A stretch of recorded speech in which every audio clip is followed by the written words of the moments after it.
on the Rock by Eliza Fenwick. Volume 1, Letter 8. From Clement Montgomery to Arthur Murden.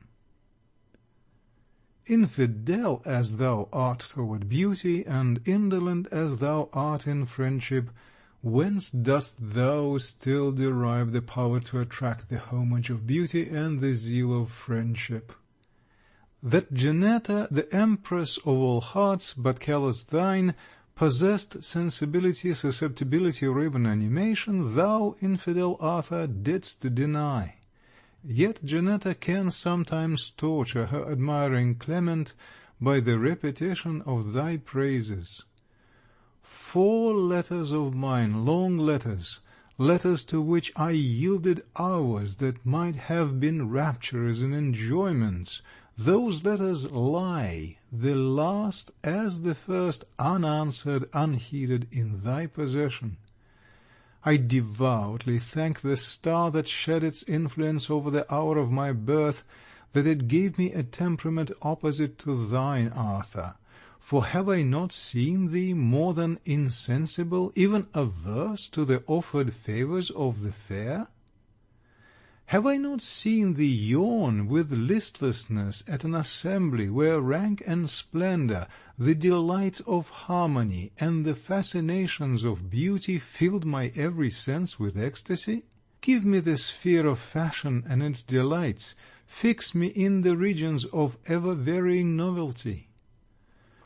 Mine is life, I sail on an ocean of pleasure. Where are its rocks, its sands, its secret whirlpools, or its daring tempests?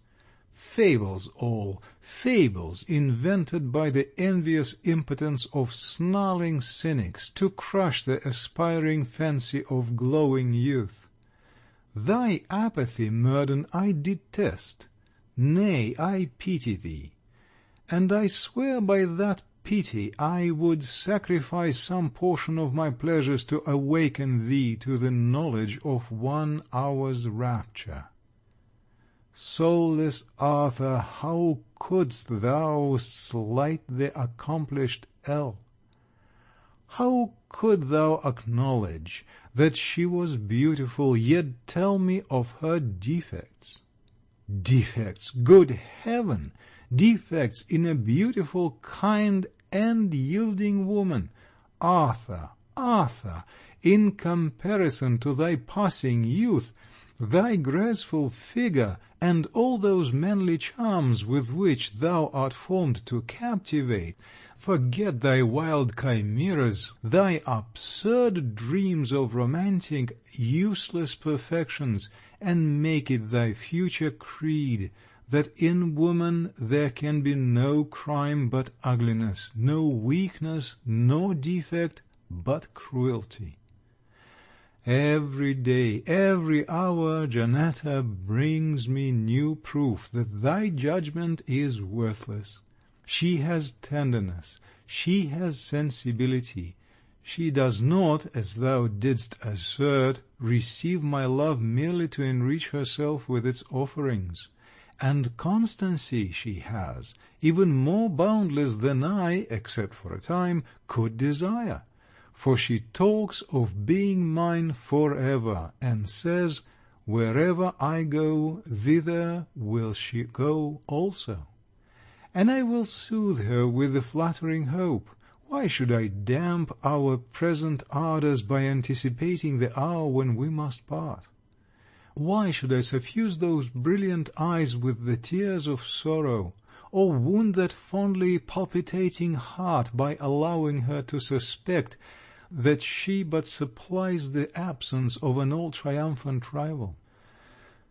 Ah, let not my thoughts glance that way.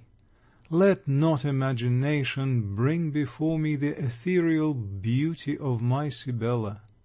Let it not transport me to her arms within the heaven of Valmont Wood, or I shall be left a form without a soul, and be excluded from the enjoyment that I now admire, as being in absence my solace, my happiness.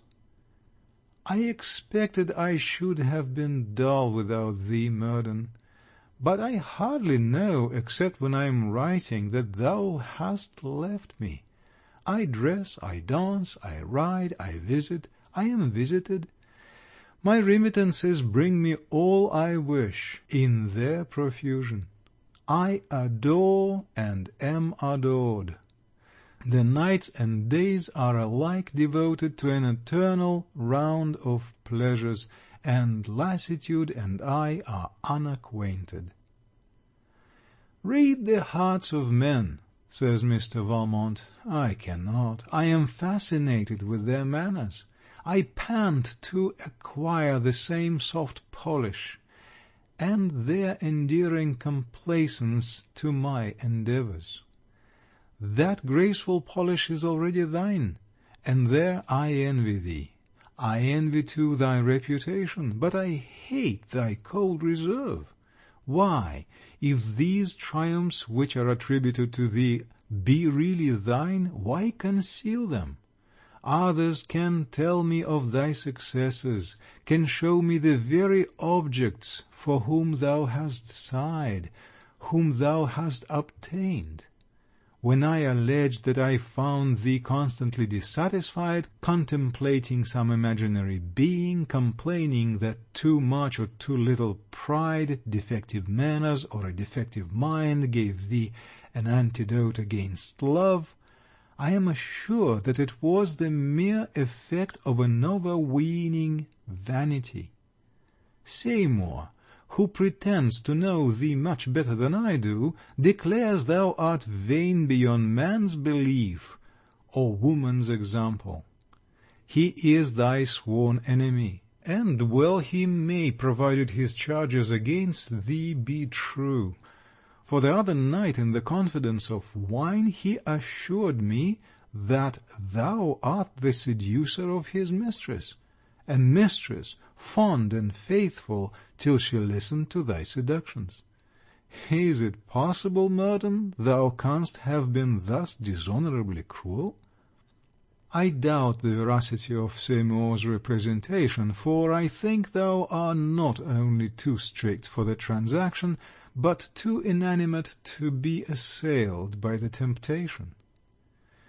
Prithee, Arthur, banish this thy ever impenetrable reserve, and tell me truly whether thou art inflated with victory, fastidious from change, or whether, as I deem thee, thou art not really too cold to love, whether thou hast not cherished the indolent caprice of thy temper, till it has deadened thee into marble.